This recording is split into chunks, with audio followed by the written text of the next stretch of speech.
You were never just walking forward. You were being pulled by a thread you couldn't see, but always felt. That heavy pause before you say yes to something you don't want. That strange guilt when you try to rest. The way your body tightens when someone praises you, like your nervous system doesn't trust ease. This is the invisible thread.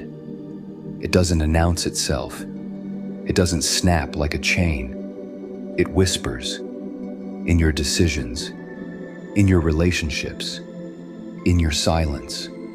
It's the part of your story that didn't get a name but shaped everything. And the wild part, you thought it was you. You thought being tired all the time was just adulthood. You thought loving people who never loved back was just how you love. You thought that constant self-doubt was humility. But nah, it was programming, passed down, soaked in, reinforced. These aren't just habits, they're contracts, signed without your conscious consent. Agreements you inherited through pain, and most of them were made when you were too young to know better. If I keep the peace, I stay safe. If I stay quiet, I'll be loved. If I never rest, I'll be seen as worthy. Tell me that doesn't hit. Let's be real. The invisible thread isn't some metaphor you can ignore. It is the loop.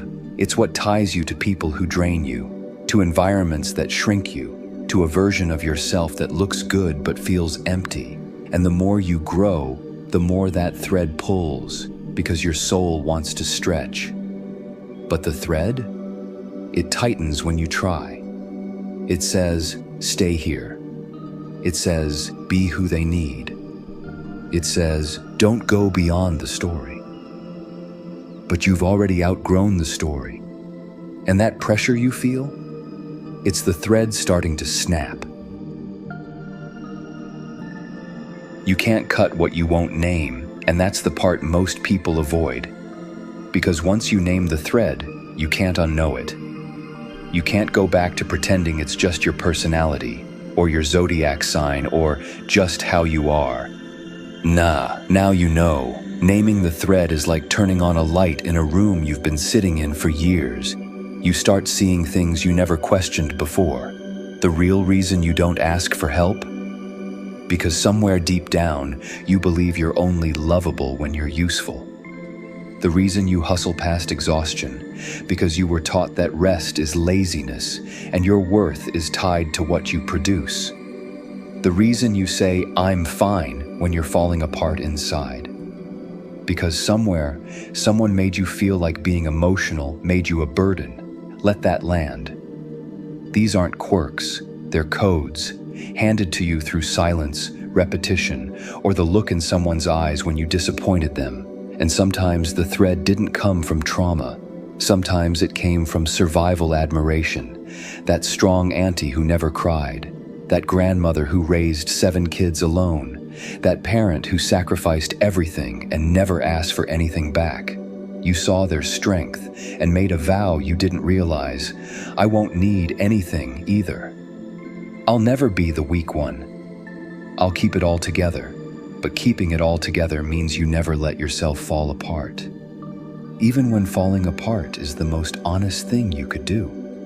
Naming the thread means saying, I tie my value to being needed. I associate calm with danger because chaos felt like home. I'm scared to shine because I was taught not to outshine others.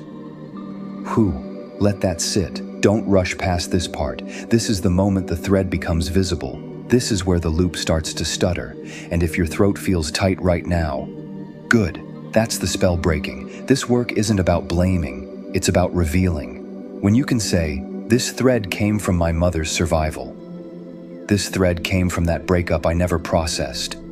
This thread came from the silence I kept to stay safe. Then you've already loosened it. Because truth is the first cut, and truth doesn't need permission. Only courage. So why do we keep it? Why do we stay tied to something that hurts? Because the thread isn't just pain, it's identity, it's memory, it's the scaffolding your entire life was built around. Cutting it doesn't just leave an empty space, It makes you question the whole structure. What happens if I'm not the strong one anymore? Who am I if I stop proving myself? What if I finally rest and the world forgets me? Those aren't dramatic questions, they're survival questions. They come from the part of you that adapted to be accepted, to stay safe, to stay useful, to stay chosen. That thread might feel suffocating, but at least you knew how to breathe in it. And that's why most people don't cut it. They just tighten it slowly over time. Call it growth, call it discipline, call it, this is just life. But underneath, you're bleeding out in patterns that no one sees. You're applauded for being reliable, while quietly craving to be rescued. You're admired for being independent, but deep down, you wish someone would say, you don't have to do this alone. Here's the hardest truth. There is comfort in dysfunction when it's the only thing you've ever known. That anxious attachment felt like love. That overworking felt like value. That silence felt like peace. Until now. Now it just feels tight. Tight in your chest. Tight in your thoughts. Tight in your life. The thread wants you to doubt this moment. Wants you to think, if I cut this, I'll lose everything. But let me ask you this. What if the version of you who kept the thread was the version they needed, not the version you came here to be? What if the thread made you digest other people's projections until you couldn't taste your own truth? What if the fear of cutting it is just the grief of finally meeting yourself underneath it? Because there is grief here. Let's not lie. You might grieve the role you played, the time you gave, the identity that carried you through fire. But don't confuse grief with regret. Grief is sacred. It's proof that something mattered, even if it wasn't meant to last. Not everything that binds you is visible, so not everything that frees you needs scissors.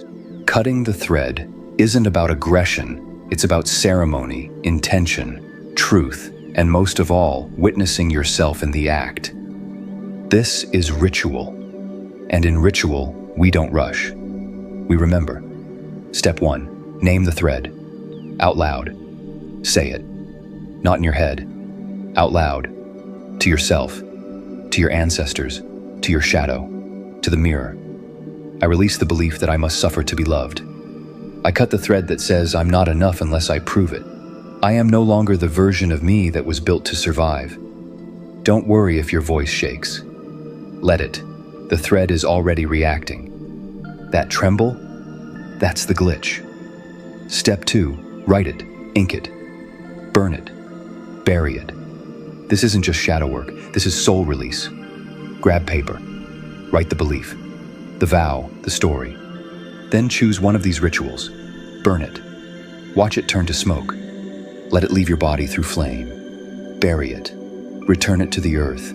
Let the soil decompose what no longer belongs. Water it. Place it in a bowl. Let it soak. Then pour it away like a libation. The ritual is not about the element.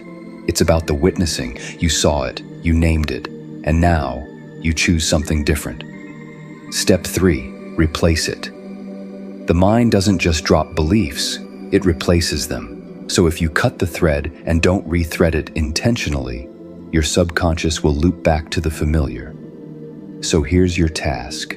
Choose your new thread. One that feels like truth, not programming. Here are some examples. I am safe when I rest. I don't have to earn love with exhaustion. My boundaries are sacred, even when they disappoint others. Being seen in my fullness is not a threat, it's my birthright. Say it every day until it becomes part of your wiring, not as a chant, but as a reminder to your nervous system, we don't belong to that loop anymore. Step 4, anchor it in the body. Now breathe. Drop into your body. What does life feel like without that thread? Where was it sitting in your body before? The chest, the gut, the throat. Place your hand there. Say to that space, it's safe to let go. It's safe to rest. It's safe to become. Let your body know the war is over. The proving is done. You're not bound anymore. Listen to calming frequencies such as 528 Hz or 639 Hz. Step 5. The silence after now comes the part that scares most people. The stillness. No thread. No old loop. No applause. Just space. Let it feel awkward. Let it feel empty. That's grief leaving the system. That's freedom finding a place to land. Sit in that space. Breathe into it. And then whisper, if nothing else, I'm still here. I made it. And I'm not going back. So, you cut the thread, the cord, the story, the survival script. Now what? This is the part nobody warns you about. The part after the ritual, after the journal, after the fire, after the tears. This is the invisible fallout, the energetic detox, the space where the old identity used to live and the new one hasn't landed yet. It's quiet, but not peaceful. Not yet. Who am I now? You'll feel this question rise, slow and sharp. If I'm not who I've always been, then who am I now? It's a haunting question, because the thread didn't just hold you back, it held you together. It gave you a name, a role, a sense of place. Even if it was painful, you knew how to be the fixer, the giver, the silent one, the overachiever, the strong friend, the one who doesn't complain. And now, you don't know who to be without that. You might feel floaty, disoriented, even numb. You might want to reattach the thread just so you can feel something. And that's normal. Let me say that again. That is normal. What you're feeling is identity collapse, the melting of the mask. The moment the old survival self starts to disintegrate, you're not broken. You're unthreading. And your nervous system is trying to find a new center. Don't rush to fix it. Don't try to rebuild too fast. This void, it's sacred. It's where rebirth begins. Let your soul echo in the emptiness. Let yourself not know. This isn't a breakdown, it's a reintroduction. You may feel like you're not real. Nothing feels familiar. You're more tired than before. You miss the old version of you. You're craving chaos just to feel grounded. This isn't a relapse, it's recalibration. You're detoxing from an emotional system that was built on performance and fear. That takes time, that takes silence, that takes gentleness. Don't confuse numbness for failure. That numbness is the system rebooting. Here are a few phrases to hold when the silence gets too loud. I am allowed to change. I am safe without the old role. I do not owe anyone my old identity.